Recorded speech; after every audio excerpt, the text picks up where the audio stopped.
Hello friends, आज आपण 12वी सहकार या विषयाशी संबंधित माहिती बघणार आहोत. 12वी सहकार हा नवीन अभ्यासक्रमानुसार चालू झालेला विषय असून त्याच्याबद्दलची माहिती, त्याच्यातलं पहिलं प्रकरण आपण इथं बघणार आहोत. तुमच्या लक्षात येत असेल की हे 12वी साठीचं नवीन ई बुक असून ही महाराष्ट्र राज्य पाठ्यपुस्तक निर्मिती व अभ्यासक्रम संशोधन मंडळ पुणे यांनी 2020 साली प्रसिद्ध केलेलं आहे. तेव्हा हेच पुस्तक आपल्याला अभ्यासक्रमासाठी असून याचा संदर्भ आपल्याला इथं घ्यावा लागणार आहे. तेव्हा या पुस्तकामध्ये जर तुम्ही बघितलात तर सुरुवातीला जी अनुक्रमणिका दिली आहे त्या अनुक्रमणिकेमध्ये क्रमाने आपल्याला जे अभ्यासक्रमासाठी आवश्यक असणारी पुस्तक आहेत, प्रकरण आहेत ते दिलेले आहेत. त्याची एकूण प्रकरण आपल्याला 10 प्रकरण आहेत. या 10 प्रकरणापैकी पहिलं प्रकरण हे सहकारी संस्थेचे संघटन हे आहे, ते आपल्याला इथं बघावायचं. या प्रकरणावर अभ्यासक्रमामध्ये जवळपास 27 मार्काचं कंपल्सरी विचारलं जातं आणि ऑर सह 36 मार्काचं याच्यावर विचारलं जातं. तेव्हा हे पहिलं प्रकरण याचं या ई बुक मधलं हे पेज नंबर 9 वर अनुक्रमणिका आहे आणि हे प्रकरणाची सुरुवात पेज नंबर 10 वरून चालू होते. हे पहिलं प्रकरण आहे, सहकारी संस्थेचे संघटन. तर याच्यामध्ये आपल्याला प्रामुख्यानं काय बघायचं आहे तर सहकारी संस्थेमध्ये एकूण चाललेला संघटनीय कारभार कुण्या पद्धतीने असतो, अर्थात सहकारी संस्थेचं ऑर्गनायझेशन कुठल्या पद्धतीने असतं याच्याबद्दलची माहिती आपल्याला इथं पाहावयाची आहे. तेव्हा सहकारी संस्था ही एक अशी समाज व्यवस्थीय संस्था आहे की ज्यामध्ये सगळ्यांचा सहभाग असतो आणि सगळ्यांच्या सहभागातून, एकमेकांच्या सहकार्यातून एकमेकांच्यासाठी राबणं आणि एकमेकांचा विकास करणं या गोष्टी अपेक्षित असतात. तेव्हा सहकार हा एक असा संदर्भीय, अर्थात एक असा विषय आहे की ज्यामध्ये गरिबांच्यासाठी एक कल्याणकारी योजना राबवणारा हा संघटन प्रकार आहे. तेव्हा सहकार या संस्थेबद्दल माहिती बघत असताना आपल्याला प्रामुख्याने सहकारी संस्थेची संघटनीय रचना कशी असते ते बघावयाचं आहे. तेव्हा जर ही संघटनीय रचना जर बघितला तर ह्याच्यामध्ये सगळ्यात पहिला महत्वाचा घटक हा सभासद असतो. सभासद हा मुख्य आहे आणि मग या सभासदांच्या मधून निवडून दिलेली व्यवस्थापन समिती असते. समितीचे सदस्य असतात आणि त्या समितीच्या सदस्यापैकीच एकाला अध्यक्ष, एकाला उपाध्यक्ष, एकाला सचिव, एकाला खजिनदार असे पद दिले जातात आणि मग हे पदाधिकारी सहकारी संस्थेचा कारभार चालवित असतात. जसं इथं बघितलेलं आहे की सहकारी संस्थेची संघटनीय रचनेतला सगळ्यात मुख्य पायाभूत घटक हा सभासद आहे. सभासद आहे तर सहकारी संस्था आहे आणि म्हणून हे सगळे सभासद आपल्या वतीनं व्यवस्थापन समिती निवडून देतात. मग ही समिती 11 लोकांची असते, 21 लोकांची असते, अर्थात ती त्यांच्या संख्येवर अवलंबून आहे. सभासद संख्या किती आहे याच्यावर. सभासदापैकीच काही लोकांना व्यवस्थापन समितीवर निवडून दिलं जातं. समजा 11 लोकांना निवडून दिलं तर 11 लोक निवडून गेले की त्या 11 लोकांची जी एकंदरीत समिती आहे त्या 11 लोकांच्या समितीला, मंडळाला व्यवस्थापन समिती किंवा संचालक मंडळ म्हणतात. आता हे 11 लोक पूर्णवेळ संस्थेमध्ये काम करू शकत नाहीत, दररोज येऊ शकत नाहीत आणि म्हणून पूर्णवेळ काम करण्यासाठी ह्या 11 पैकी 4 पदाधिकारी निवडले जातात. मग त्या 11 पैकी एक जबाबदार व्यक्ती, महत्वाचा, हुशार, सगळ्याला सोबत घेऊन जाणारा असेल तर तशा त्या व्यक्तीला अध्यक्ष म्हणून नेमलं जातं. अध्यक्षाच्या अनुपस्थितीमध्ये काम करता यावं, काम बंद पडू नये म्हणून उपाध्यक्ष नेमला जातो आणि एक सचिव असतो पूर्णवेळ काम करणारा आणि एक खजिनदार असतो. असे 4 पदाधिकारी असतात. तेव्हा ह्या सभासद, व्यवस्थापन समिती आणि हे 4 पदाधिकारी यांच्याच माध्यमातून सहकारी संस्थेची संघटनीय रचना ही स्पष्ट होत असते आणि म्हणून हे महत्वाचे घटक आहेत, सभासद, व्यवस्थापन समिती आणि हे पदाधिकारी. तेव्हा यांच्याबद्दल या प्रकरणामध्ये पहिले आपल्याला बघावायचं. तर पहिल्यांदा आपण बघू, सभासद हा सहकारी संस्थेतला पाया आहे, सहकारी संस्थेतला मूलभूत घटक आहे. त्याला आपण मालक घटक असं सुद्धा म्हणतो. सभासद आहे म्हणून संस्था आहे, सभासद आहे म्हणून व्यवस्थापन समिती आहे आणि व्यवस्थापन समितीचे सदस्य आहेत म्हणून पदाधिकारी आहेत आणि संस्था आहे. तर असा जो एक सभासद आहे तो सभासद मूळ स्थानी असतो. आता हे सभासद कोणाला म्हणावं, तर असा व्यक्ती की ज्याचं नाव सहकारी संस्था स्थापन करत असताना पोटनियमामध्ये नमूद केलेलं असतं, असा व्यक्ती त्याला सभासद म्हणायचं. किंवा असा व्यक्ती ज्याने रीतसर सहकारी संस्थेकडे अर्ज करून सभासदत्वाची मागणी केली आहे आणि सभासदत्वाच्या सगळ्या अटी पूर्ण करून त्यानं सहकारी संस्थेचं सभासदत्व मिळवलं आहे, अशा त्या व्यक्तीला सभासद म्हणावं, अशी एक सभासदाची व्याख्या आपल्याला सांगता येऊ शकते. तसं इथं ही व्याख्या दिली आहे बघा, की महाराष्ट्र सहकारी संस्था कायदा 1960 हा कायदा आहे. त्या कायद्यानुसार सहकारी संस्थेची इथं व्याख्या दिली आहे. कलम 2 पोट कलम 19 नुसार दिलेली ही व्याख्या आहे. ती कशी व्याख्या आहे बघा, सभासद म्हणजे ज्या संस्थेची नोंदणी करण्यात आली आहे अशी सहकारी संस्थेच्या नोंदणीसाठीच्या अर्जात सामील झालेली व्यक्ती किंवा संस्थेच्या नोंदणीनंतर संस्थेची सदस्य म्हणून यथोचितरित्या दाखल करून घेतलेली व्यक्ती यास नाममात्र सभासद, सहयोगी सभासद आणि प्राथमिक सहकारी कृषी पतसंस्थेतील कोणताही ठेवीदार किंवा वित्तीय सेवा उपभोक्ता यांचा समावेश होतो.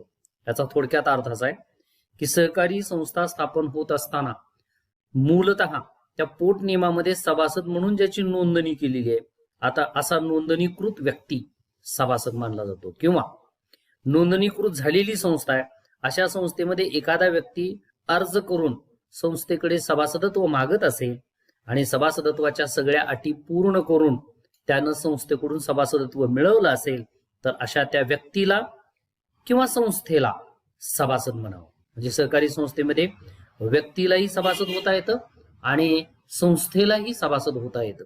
तेव्हा व्यक्ती असेल की संस्था असेल त्याला सभासद म्हणावं, अशी सभासदाची ही एक सुटसुटीत सोपी व्याख्या महाराष्ट्र सहकारी संस्था कायदा 1960 कलम 2 व पोट कलम 19 नुसार दिलेली आहे.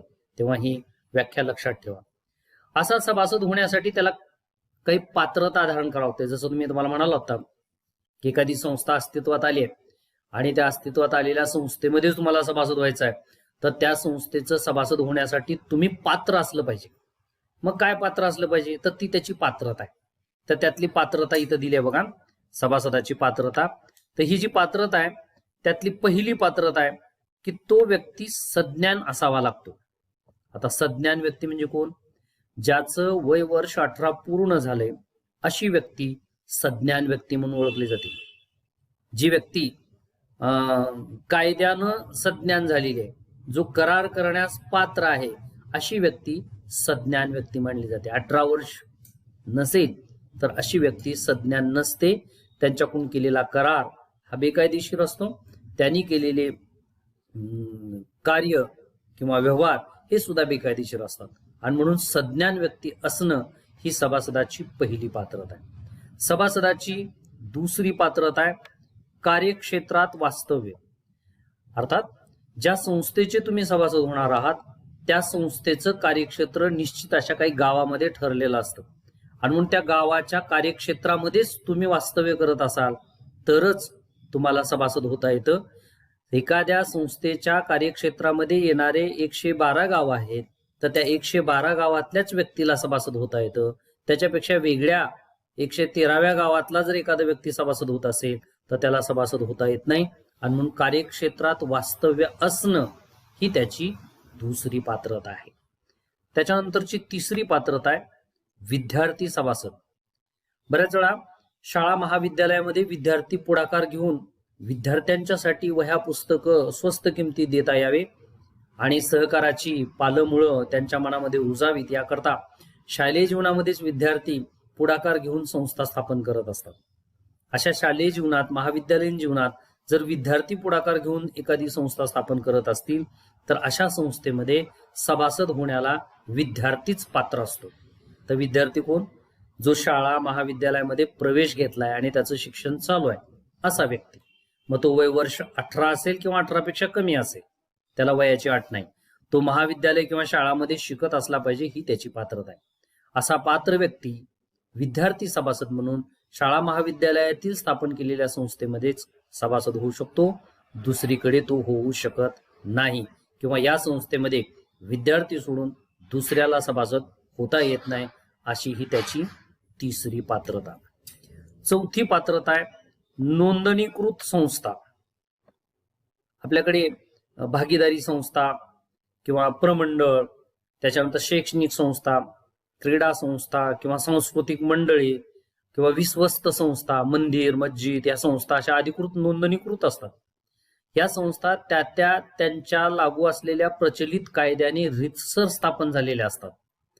प्रचलित कायद्याने रीतसर स्थापन झालेल्या या शैक्षणिक संस्था, धर्मदाय संस्था, क्रीडा संस्था असतील किंवा सांस्कृतिक मंडळ असतील, तर ह्या संस्था कायद्याने एक कृत्रिम व्यक्ती असतात. अशा कृत्रिम व्यक्ती या देखील सहकारी संस्थेच्या सभासद होऊ शकतात. ही त्याची चौथी पात्रता आहे. म्हणजे एखादं देवस्थान असेल अधिकृत कायद्यानं, प्रचलित कायद्यानं स्थापन झालेलं, तर ते देवस्थान एखाद्या सहकारी संस्थेचं सभासद होऊ शकतं. एखादी शैक्षणिक संस्था एखाद्या सहकारी संस्थेची सभासद होऊ शकते, असं सांगणारं हे चौथी त्याची पात्रता आहे. त्याची पाचवी पात्रता आहे भागीदारी संस्था. आता ही भागीदारी संस्था आपल्याला माहिती आहे, भागीदारी कायदा 1932 प्रमाणे निर्माण होते.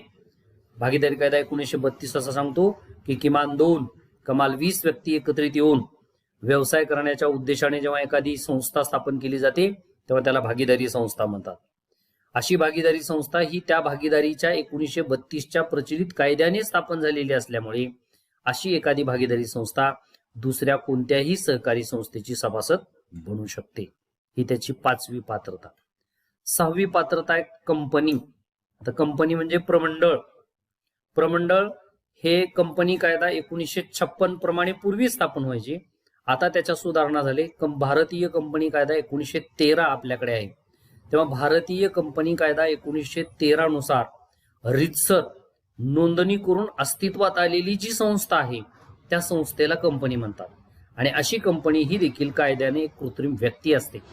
आणि अशी कंपनी म्हणजे कृत्रिम व्यक्ती ही देखील एखाद्या सहकारी संस्थेची सभासद होण्यास पात्र असते.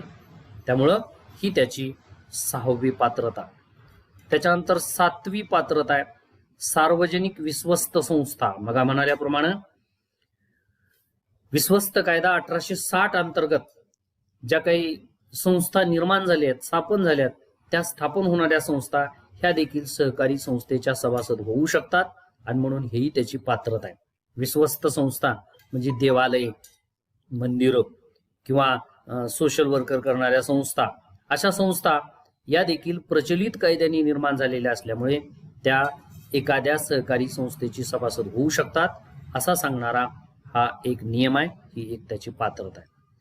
त्याच्यानंतर आठवी पात्रता आहे सहकारी संस्था. आता बघा, कुठलीही स्थापन होणारी सहकारी संस्था ही सहकार कायदा 1960 नुसार नोंदणी करून स्थापन झालेली असते. आणि म्हणून सहकारी संस्था ही सुद्धा त्यांच्या 1960च्या प्रचलित कायद्यानुसार निर्माण झालेली संस्था असल्यामुळे स्थापन होणारी कोणतीही सहकारी संस्था ही सुद्धा देखील एक कृत्रिम व्यक्ती बनते. अशा वेळेस एक सहकारी संस्था दुसऱ्या सहकारी संस्थेची सभासद बनू शकते.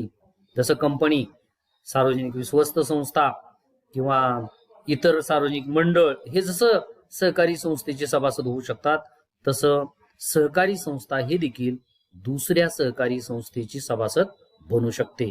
आणि म्हणून सभासद बनण्यासाठीची ही आठवी पात्रता. त्याच्यानंतरची नववी पात्रता आहे स्थानिक स्वराज्य संस्था. आता स्थानिक स्वराज्य संस्था म्हणजे जसं ग्राम लेवलवर गावामध्ये ग्रामपंचायत असते, गावाचा कारभार पाहणारी, किंवा तालुका स्तरावर असते पंचायत समिती, किंवा जिल्हा स्तरावर असते जिल्हा परिषद. एखादं नगर परिषद, छोटं गाव, मोठं गाव आहे परंतु फार मोठं नाही, तर अशी नगर परिषद. आणि मोठं नगर असेल, महानगर असेल, तर तिथं महानगरपालिका असतात. तर ग्रामपंचायत, पंचायत समिती, जिल्हा परिषद, नगर परिषद, महानगरपालिका या त्यांच्या प्रचलित कायद्याने निर्माण होणाऱ्या संस्था आहेत. आणि म्हणून या प्रचलित कायद्याने निर्माण होणाऱ्या संस्था या देखील अधिकृतपणे एखाद्या सहकारी संस्थेची सभासद बनू शकतात, असा सांगणारा हा एक महत्वाचा 9वा नियम. आणि त्याच्यानंतरचा हा 10वा नियम आहे किंवा 10वी पात्रता आहे की प्रकार पाहणार आहोत. हे सभासदांचे वेगवेगळे 4 प्रकार आपल्याला इथं दिलेले आहेत. ते 4 प्रकार प्रामुख्याने आपण इथं बघणार आहोत. तर ते 4 प्रकार असे आहेत.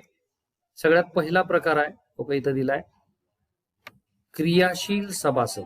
आता हे असा सभासद आहे की जो सहकारी संस्थेमध्ये ऍक्टिव्ह असतो, एकदम सक्रिय असतो आणि तो पूर्ण वेळ पूर्ण मनाने आपल्या शरीराने सतत सक्रिय असतो. आणि म्हणून ज्या सभासदांचा सहभाग सहकारी संस्थेच्या सभेमध्ये, सहकारी संस्थेच्या कामामध्ये, सहकारी संस्थांमध्ये मतदान करणे, सहकारी संस्थेमध्ये प्रस्ताव मांडणे, अशा प्रकारची सक्रियता दाखवत असतो, अशा त्या सभासदाला आपण क्रियाशील सभासद असं म्हणतो. क्रिया सतत क्रियाशील असणारा हा सभासद आहे. म्हणून इतर सभासदांच्या तुलनेत या क्रियाशील सभासदाला अधिकार देखील जास्त आहेत. तो चर्चेत सहभाग घेऊ शकतो, मतदान करू शकतो, लाभांश मिळवू शकतो, संस्थेची हिशोब पुस्तके पाहू शकतो. त्याला इतरांच्या तुलनेत जास्त अधिकार आणि हक्क आहेत. आणि म्हणून सहकारी संस्थेतला सगळ्यात मोठा संख्येने जास्त असलेला सभासदाचा हा पहिला प्रकार आहे, त्याला क्रियाशील सभासद म्हणायचं. दुसरा त्याच्या विरुद्धचा अक्रियाशील सभासद, जो क्रियाशील नाही, ज्याला प्रचंड अधिकार नाही, जो केवळ अगदी आपल्या नावापुरताच सभासद असतो आणि त्याला बाकीचे फारसे काही अधिकार राहत नाहीत, अशा त्या सभासदाला अक्रियाशील सभासद असं म्हणायचं. त्याच्यानंतरचा तिसरा प्रकार आहे तो आहे सहयोगी किंवा संयुक्त सभासद. आता ही सहयोगी सभासद म्हणजे जर सभासदत्व मागत असताना एकापेक्षा 2 व्यक्तींनी एकत्रित सभासदत्व मागितलं असेल, तर अशा वेळेला सहकारी संस्थेकडून त्यांना सभासदत्व देत असताना त्या सभासदत्वाच्या प्रमाणपत्रावर क्रमांक 1 ला नाव टाकलं जातं एकाचं आणि 2 ला दुसऱ्याचं नाव टाकलं जातं. नंबर 1 ला नाव टाकलेला जो व्यक्ती असतो तो असतो मूलभूत सभासद आणि नंबर 2 ला ज्याचं नाव टाकलं जातं तो असतो सहयोगी सभासद. त्यालाच संयुक्त सभासद असं म्हणतात. हा संयुक्त सभासदाचा तिसरा प्रकार आहे. त्याच्यानंतर शेवटचा जो प्रकार आहे तो चौथा प्रकार आहे, तो म्हणजे नाममात्र सभासद. हा नावाप्रमाणे नावापुरताच सभासद असतो. बऱ्याच वेळा सहकारी संस्थेमध्ये एखाद्या नवीन व्यक्तीला व्यवहार करायचा असेल तर अशा वेळा तो त्या संस्थेत तात्पुरता कोणा पण सभासद असावा लागतो. तो सभासदच नसेल तर त्याला संस्थेमध्ये कुठल्याही प्रकारचा व्यवहार करता येत नाही. म्हणून त्याला नावापुरतं त्याला सभासदत्व दिलं जातं आणि केवळ नावापुरतं सभासदत्व देऊन त्याच्याशी संस्थेकडून व्यवहार केला जातो आणि व्यवहार पूर्ण झालं की त्याचं सभासदत्व रद्द करून टाकलं जातं. आणि म्हणून असा सभासद की ज्याला व्यवस्थापनात भाग घेता येत नाही, निवडणूक लढवता येत नाही, अधिमंडळ सभेला हजर राहता येत नाही किंवा मतदान करता येत नाही, लाभांश मिळवता येत नाही, असा असणारा केवळ नावापुरता कामापुरता निर्माण झालेला सभासदाचा प्रकार याला नाममात्र सभासद म्हणतात. तेव्हा सभासदत्वाचा हा नाममात्र हा एक असा प्रकार आहे की जो केवळ नावापुरताच असतो, त्याला कुठले बाकीचे अधिकार नसतात. आणि म्हणून हे 4 महत्वाचे सभासदाचे प्रकार आहेत. लक्षात ठेवा, 4 सभासद. आता त्याच्यानंतर आपल्याला एक महत्वाचा इथला मुद्दा घ्यायचा आहे, तो म्हणजे सभासदत्व रद्द होणे किंवा संपुष्टात येणे याची काय कारण आहेत.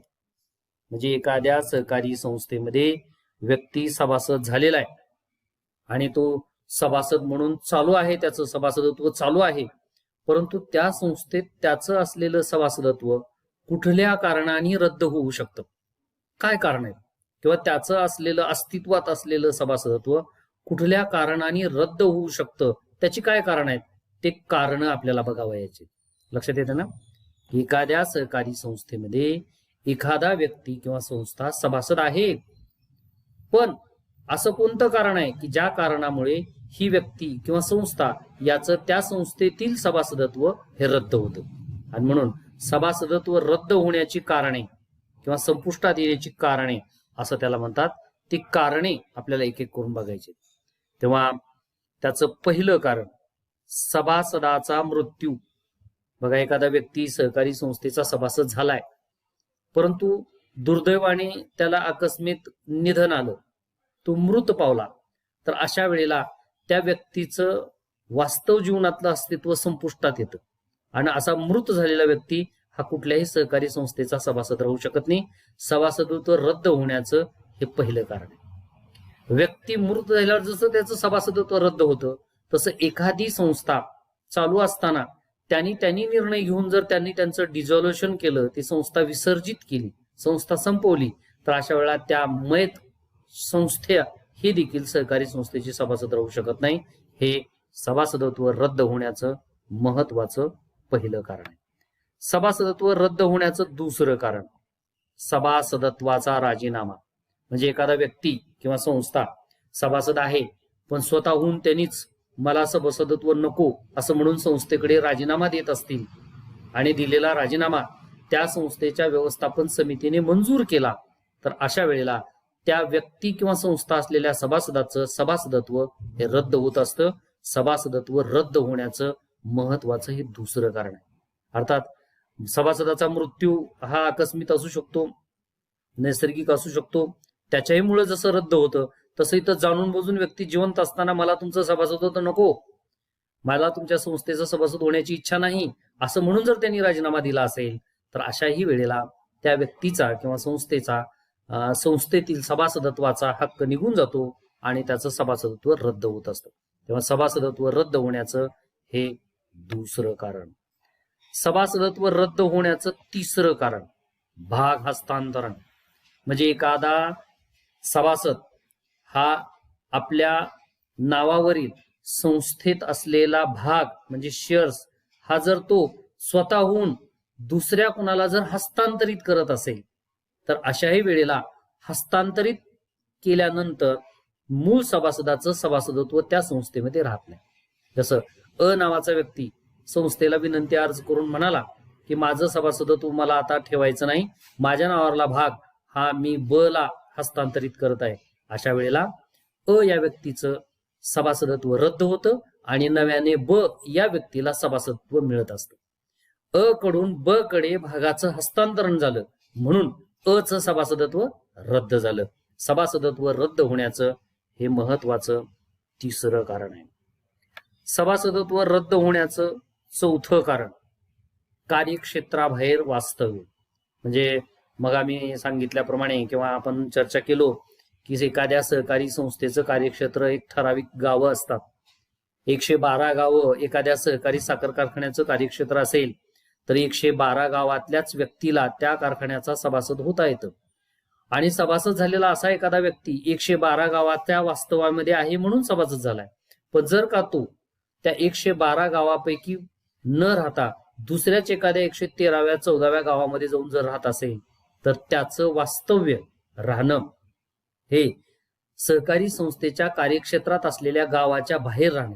म्हणजे तो कार्यक्षेत्राबाहेर गेला, कार्यक्षेत्राबद्दल राहायला गेला असा त्याचा अर्थ होतो. असं जर एखाद्या सभासदाचं कार्यक्षेत्राबाहेर जाऊन वास्तव्य होत असेल तर देखील त्या सभासदाचं आपोआप सभासदत्व सहकारी संस्थेमध्ये रद्द होतं आणि म्हणून सभासदत्व रद्द होण्याचं हे चौथं कारण आहे, कार्यक्षेत्राबाहेर वास्तव्य. सभासदत्व रद्द होण्याचं किंवा संपुष्टात येण्याचं पाचवं कारण आहे, संस्थेचं विसर्जन. जसं आपण मग बघितलं, व्यक्तीचा मृत्यू झाला तर त्याचं सभासदत्व रद्द होतं.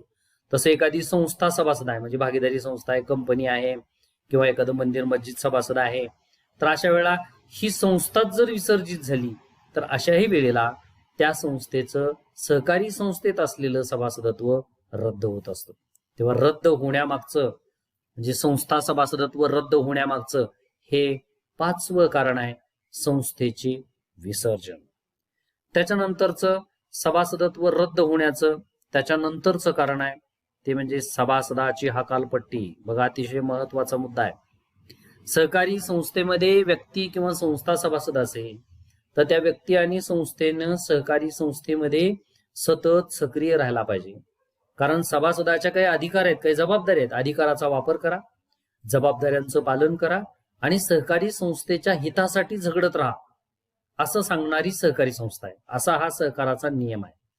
जर एखादा सभासद हा सहकारी संस्थेमध्ये सभासद राहून त्या संस्थेची फसवणूक करत असेल किंवा त्या संस्थेच्या प्रतिष्ठेला बाधा पोहोचवत असेल किंवा त्या संस्थेचं नावलौकिक खराब करत असेल तर अशा वेळेला त्या सभासदाविरुद्ध संस्था कारवाई करू शकते.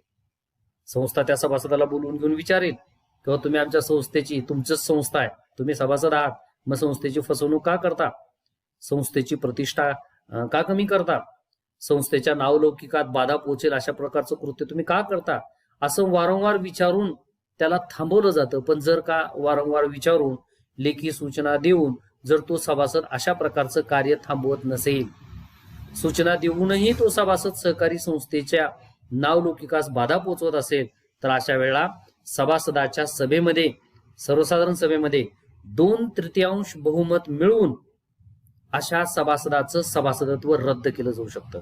हा बघा महत्वाचा हा नियम आहे की सभासदाची सभा म्हणजे वार्षिक सर्वसाधारण सभा असते आणि ह्या वार्षिक सर्वसाधारण सभेमध्ये 2/3 बहुमताने अशा अहित करणाऱ्या सभासदाचं सभासदत्व रद्द करावं म्हणून जर ठराव घेतला आणि तो जर या सभेमध्ये संमत झाला तर अशा वेळा या ठरावाचा संदर्भ घेऊन एखाद्या सभासद असलेल्या सभासदाला संस्थेकडून सक्तीनं हाकलून दिलं जातं, म्हणजे त्याचं सभासदत्व रद्द केलं जातं. असं रद्द करणं म्हणजेच त्याचं सभासदत्व काढून टाकणं, त्याला सभासदत्वाची हकालपट्टी असं म्हणतात. म्हणजे सभासदाच्या इच्छेविरुद्ध संस्थांचा पुढाकार घेऊन संस्थेतल्या सभासदांनी 2/3 बहुमताने अशा प्रकारे एखाद्या सभासदाचं सभासदत्व रद्द केलं जाऊ शकतं. हे सभासदत्व रद्द होण्याचं महत्वाचं 6वं कारण आहे. त्याला म्हणायचं सभासदत्वाची हकालपट्टी काढून टाकणे. सभासदत्व रद्द होण्याचं त्याच्यानंतरचं 7वं कारण आहे नादारी. नादारी म्हणजे दिवाळखोरी. दिवाळखोर म्हणजे काय की एखाद्या व्यक्तीचं दुसऱ्याला द्यावयाचं देणं हे त्याच्याकडे असलेल्या संपत्तीपेक्षा जेव्हा जास्त होतं तेव्हा तो व्यक्ती कोर्टात जाऊन हात वर करून आरडून ओरडून सांगतो की साहेब आता माझी परिस्थिती पैसे दुसऱ्याची देण्याची नाही, मी दिवाळखोर झालोय. अशा वेळेला कोर्ट त्याची शहानिशा करून ते खरं आहे का बघून त्या व्यक्तीच्या सगळ्या संदर्भातली माहिती घेऊन ते जर खरं असेल तर कोर्टाकडून अशा व्यक्तीला दिवाळखोर म्हणून जाहीर केलं जातं. असं दिवाळखोर म्हणून जाहीर करणं म्हणजेच नादारी. अशी जर नादारी जाहीर कोर्टाने केली असेल, कायदेशीर कोर्टाकडून ते नादारी जाहीर झाली असेल तर अशा वेळेला दिवाळखोर झालेल्या किंवा नादार झालेल्या या व्यक्तीला सभासद म्हणून राहता येत नाही.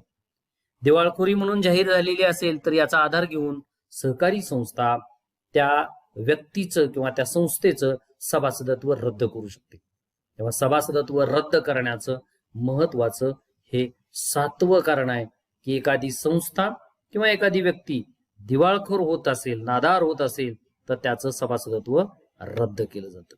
हे त्याचं 7वं कारण.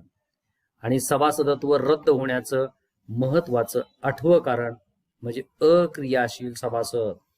सहकार कायद्यामध्ये तरतूद आहे की जेव्हा सहकारी संस्थेमध्ये व्यक्ती किंवा संस्था सभासद होते तेव्हा त्या सभासद व्यक्ती किंवा संस्थेनं त्या सहकारी संस्थेमध्ये क्रियाशील असलं पाहिजे, ऍक्टिव्ह असलं पाहिजे, संस्थेच्या कारभारावर लक्ष दिलं पाहिजे, संस्थेत काय बलबुर होतं हे बघितलं पाहिजे, वेळोवेळी सभेला उपस्थित राहून सभेमध्ये आपलं मत मांडलं पाहिजे, संस्थेच्या हिताविरुद्ध असणाऱ्याच्या विरुद्ध आवाज उठवला पाहिजे, संस्थेचं हित होईल या दृष्टीनं सातत्याने प्रयत्न केला पाहिजे. अशा प्रकारचा सभासद हा क्रियाशील सभासद म्हणून ओळखला जातो. जर का एखादा सभासद अशा प्रकारची क्रियाशीलता दाखवत नसेल, तो सतत अक्रियाशील असेल तर अशा वेळेला अशा अक्रियाशील सभासदाला देखील सहकारी संस्थेमधून त्याला त्याची हकालपट्टी केली जाऊ शकते की असा अक्रियाशील आहे, तो सक्रिय संस्थेमध्ये राहत नाही आणि म्हणून या सभासदाचं सभासदत्व रद्द करावं अशी शिफारस करून संस्थेच्या निर्णयानुसार निबंधकाकडे या प्रकारची प्रक्रिया पूर्ण केली असता अशा अक्रियाशील सभासदाला देखील संस्थेतून सभासद म्हणून काढून टाकलं जाऊ शकतं. आणि म्हणून अक्रियाशील असणं हा देखील सभासदत्व रद्द होण्याचा एक शेवटचा 8वा प्रकार